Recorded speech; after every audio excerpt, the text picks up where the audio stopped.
ಸ್ನೇಹಿತರೆ, ಇವತ್ತು ನಮ್ಮ ಸುಭದ್ರೆಗೆ ಬೆಳಿಗ್ಗೆನೇ ಮಿಲ್ಕಿಂಗ್ ಟೈಮಲ್ಲಿ ಗೊತ್ತಾಯಿತು ಬಾವು ಆಗಿಬಿಟ್ಟಿದೆ. ಬಾವು ಯಾಕಾಗುತ್ತೆ ಅಂದರೆ ಈ ಥರ ತೇವ ಬೆಟ್ಟು ಏನಿರ್ತದೆ ತೊಪ್ಪೆ ಮತ್ತು ಗಂಜಲ ಊದ್ಬಿಟ್ರೆ ಅದ್ರ ಮೇಲೆ ಮಲಗಿಬಿಟ್ಟಿದಾಗ ಆ ಸಮಸ್ಯೆ ಆಗುತ್ತೆ.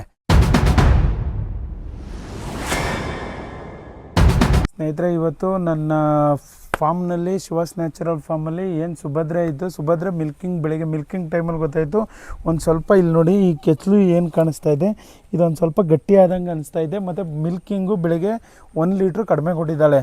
ಏನಕ್ಕೆ ಅಂತ ನೋಡಿದಾಗ ಅದು ಬಾವಾಗಿತ್ತು. ಆ ಬಾವು ಯಾಕಾಗುತ್ತೆ ಅಂದರೆ ಮೇನ್ ರೀಸನ್ ಬಂದು ವೆಟ್ಟು. ಎಷ್ಟು ತೇವಾಂಶ ಮತ್ತು ಜಾಸ್ತಿ ಸಗಣಿ, ಈಗೇನು ಸಗಣಿ ಇರುತ್ತೆ ಸಗಣಿ ಮೇಲೆ ಮಲ್ಕೊಬಿಟ್ಟಾಗ ಅದೇನಾಗುತ್ತೆ, ಹಾಲು ಕರೆದ ತಕ್ಷಣ ಸಗಣಿ ಮೇಲೆ ಮಲ್ಕೊಳ್ಳೋದು, ಈ ಥರ ತೇವದಲ್ಲೇ ಜಾಸ್ತಿ ತೊಪ್ಪೆ ಮೇಲೆ ಮಲ್ಕೊಳ್ಳೋದು, ಆ ಥರ ಇದ್ದಾಗ ಈ ಥರ ಕಾಸಾಗುತ್ತೆ. ಇದಾದಾಗ ಏನಾಯ್ತದೆ, ಹಾಲು ನೀರು ಥರ ಆಗೋದು, ಗಟ್ಟಿ ಬಾವು ಆಗಿಬಿಟ್ರೆ ನೀರು ಥರ ಬರುತ್ತೆ. ಇಲ್ಲ ಅಂದರೆ ನಾರ್ಮಲಾಗಿ ಒಂದು ಸ್ವಲ್ಪ ಇದ್ದರೆ ಕೆನೆ ಥರ ಬರೋಕ್ಕೆ ಸ್ಟಾರ್ಟ್ ಆಗುತ್ತೆ. ಅದರಿಂದನೇ ಈಗ ಅದಕ್ಕೆ ಅಂದ್ಬಿಟ್ಟೆ ನಾನು ವೆಟರ್ನರಿ ಮೆಡಿಕಲ್ಗೆ ಹೋಗ್ಬಿಟ್ಟು ಅಂಡರ್ಸೆಫ್ ಅಂತ ಒಂದು ಕ್ರೀಮ್ ಇದೆ. ಇದು ಬಂದು ಟ್ಯೂಬ್ ಇದೆ. ಈ ಟ್ಯೂಬನ್ನ ಏನು ಮಾಡ್ತೀವಿ, ಇದಕ್ಕೆ ಏನು ತೊಟ್ಟು ಯಾವುದು ಆ ಥರ ಆಗದೆ ಆ ತೊಟ್ಟಿಗೆ ಇಂಜೆಕ್ಟ್ ಮಾಡ್ತೀನಿ. ಈಗ ನೋಡಿ ತೋರಿಸ್ತೀನಿ ಯಾವ ಥರ ಅಂತ ಇಂಜೆಕ್ಟ್ ಮಾಡೋದು, ಬನ್ನಿ ನೋಡಿ ಸ್ನೇಹಿತರೆ. ಇದು ಈ ಥರ ಟ್ಯೂಬ್ ಇರುತ್ತೆ.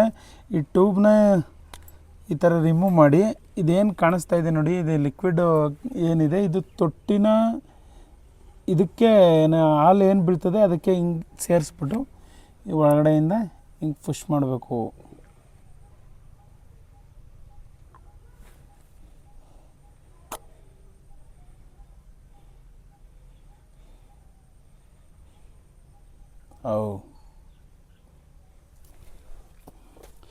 ಈಗ ಪೂರ್ತಿ ಇದು ಮಾಡಿದ್ದೀನಿ. ಅದನ್ನು ಈಗ ತೊಟ್ಟ ಕರೆಯೋಕ್ಕೆ ಹೋಗಬಾರ್ದು. ಬ್ಯಾಕ್ಟೀರಿಯಾಸ್ ಇರ್ತದೆ, ಬ್ಯಾಕ್ಟೀರಿಯಾನ ಕಿಲ್ ಮಾಡಿ ಅದಕ್ಕೆ ಮಿಲ್ಕ್ ಸರ್ಕ್ಯುಲೇಷನ್ನ ಕರೆಕ್ಟ್ ಆಗಂಗೆ ಮಾಡ್ತದೆ. ನೀವೇನಾರು ನಿಮ್ಮ ಫಾರ್ಮಲ್ಲಿ ಕೌ ಏನಾದರೂ ಇದೇ ಥರ ಸಮಸ್ಯೆ ಏನಾರು ಇದ್ದರೆ ಅಂಡರ್ಸೆಫ್ ಅಂತ ಏನಿದೆ ಈ ಟ್ಯೂಬ್ನ ಯೂಸ್ ಮಾಡಿ ನೋಡೋಣ. ಸಂಜೆ ಅಷ್ಟರಲ್ಲಿ ಮಿಲ್ಕಿಂಗ್ ಎಷ್ಟು ಕೊಡ್ತಾಳೆ ಅಂತ. ಈಗ ಸದ್ಯಕ್ಕೆ ಮಾಡ್ತಾ ಇದ್ದಾಳೆ, ನೋಡೋಣ ಏನಾಗುತ್ತೆ ಅಂತ. ನೆಕ್ಸ್ಟ್ ವಿಡಿಯೋಲಿ ನಾನು ನಿಮ್ಗೆ ತಿಳಿಸ್ತೀನಿ. ಬಾಯ್.